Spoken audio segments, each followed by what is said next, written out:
বাংলাদেশ ছাড়ার প্রায় ১ ঘন্টা পর আমরা থাইল্যান্ডের বর্ডারে ঢুকে পড়লাম। বিলিভ মি, অসাধারণ ওয়েদার, আলহামদুলিল্লাহ। যারা বলেছিল বছরের মাঝামাঝি সময়ে থাইল্যান্ডে বা ব্যাংককে ওয়েদার খারাপ থাকে, তাদেরকে লাল সালাম। অলমোস্ট ২ ঘন্টা ২০ থেকে ২৫ মিনিট পর আমরা ব্যাংককে পৌঁছায় যাই। আমরা ব্যাংককের সুবর্ণভূমি এয়ারপোর্টে নামি।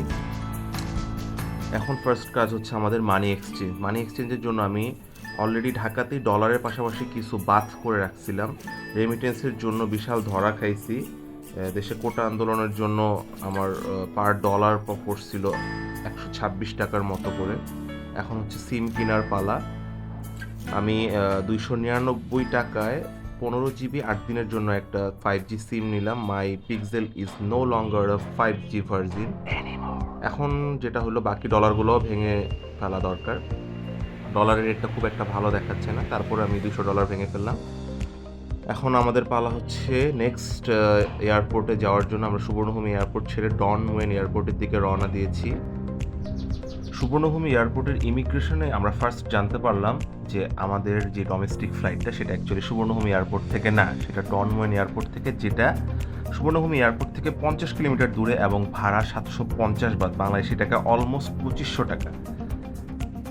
সো আমরা চলে গেলাম সুবর্ণভূমি এয়ারপোর্টের নিচতলায়, যেখানে এয়ারপোর্ট ট্যাক্সি নামের একটা সার্ভিস আছে, যেখানে ভাড়া মোটামুটি ট্রান্সপোর্টেশন অ্যাপগুলোর থেকে অনেক কম আসে। এবং আমরা একটা ট্যাক্সি কালেক্ট করে সেখান থেকে আমরা রওনা দিলাম ডন মুয়েন এয়ারপোর্টের দিকে। আমাদের ফ্লাইট 7:15-তে ডন মুয়েন এয়ারপোর্ট থেকে ছেড়ে ফুকেটের উদ্দেশ্যে রওনা দিবে। এই যে এই ভুলটা হয়েছে আমাদের, এই ভুলটা হওয়ার কারণে আমরা একটা বিশাল জিতা জিতছি, যাক 2500 টাকা। কিন্তু এই যে 50 কিলোমিটার রোড, যেটা কারো কোনো ট্যুর প্যাকেজের মধ্যে বা যেভাবে প্ল্যান করুক সেটার মধ্যে অন্তর্ভুক্ত থাকে না। থাইল্যান্ডের একটা বৈশিষ্ট্য হলো বিশাল বিশাল বিল্ডিং, তাদের রোডস অ্যান্ড হাইওয়ে, তাদের ট্রাফিক সিস্টেম, এই বিল্ডিংগুলো শোপিসের মতো সাইডে দাঁড়ায় আছে।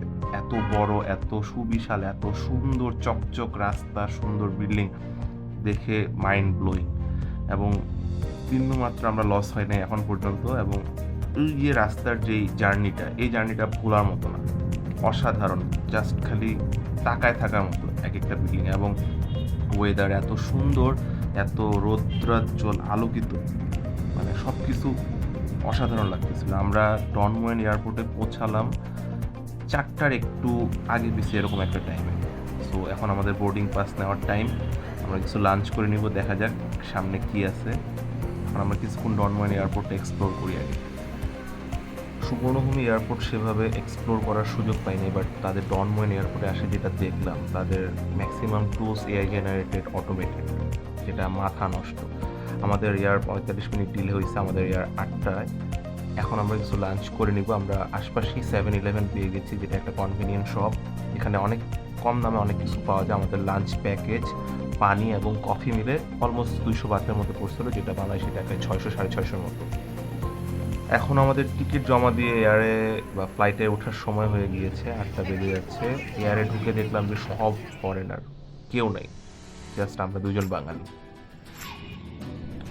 নকিয়ারে ওঠার পর যেটা বুঝলাম, for me this is one of the worst flight experience ever.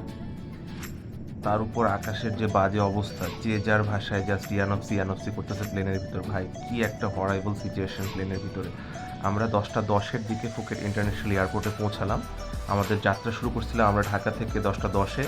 এখন ঘড়িতে বাজে ব্যাংককের টাইমে বা ফুকেটের টাইমে 10টা 10। এয়ারপোর্ট থেকে বের হতে না হতেই আমরা কিছু ট্যাক্সি সার্ভিসের স্টল দেখলাম। 2-3টে স্টল খেতে আমরা যেখানে একটু ভাড়া কম পাইলাম, সেরকম একটা স্টল দেখে আমরা দুটো টিকিট কাটলাম। আমাদের ভাড়া পড়েছিল 650 বাত, দ্যাট মিনস বাংলাদেশি টাকায় 2000 টাকার আশেপাশে। সো আমাদের নেক্সট স্টপেজ হলো, বা আমাদের নেক্সট গন্তব্য হলো অরেঞ্জ হোটেল, যেটা ফুকেট ওল্ড টাউনে অবস্থিত, যেটা ফুকেট ইন্টারন্যাশনাল এয়ারপোর্ট থেকে 35 কিলোমিটার দূরে এবং অলমোস্ট 1 ঘন্টার মতো সময় লাগে সেখানে যেতে। আমরা 12টার দিকে সেখানে পৌঁছালাম।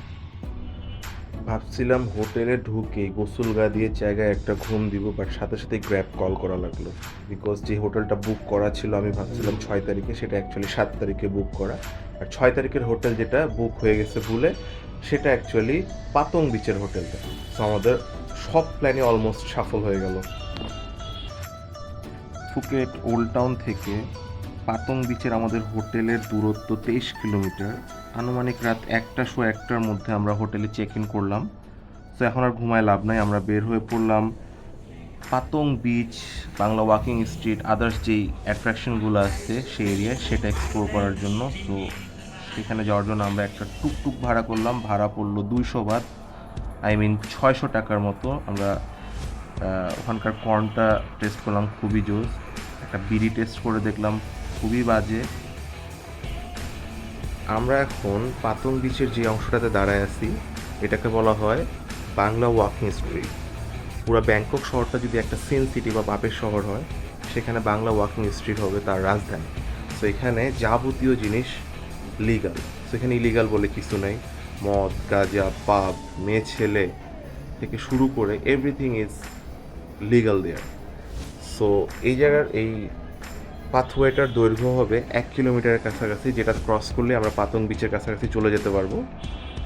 সো এখানে মোটামুটি এই জায়গাটা কখনো ঘুমায় না, এটা সব সময় সজাগ থাকে। মানুষজন এখানে গান বাজনা নাচ করতেই থাকে।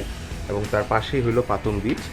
পাতং বিচে গেলাম, এখানে দেখা যাচ্ছে যে 50 থেকে 60 বাতের মধ্যে ক্যারিওকি করা যায়।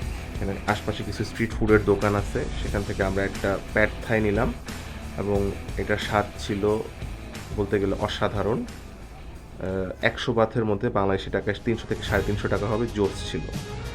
সো মোটামুটি ভোরের দিকে চলে আসছে সময় এবং স্টিল নাও ক্রাউড দেখলে বোঝা যাচ্ছে যে এই রাস্তা অ্যাকচুয়ালি কখনো ঘুমায় না।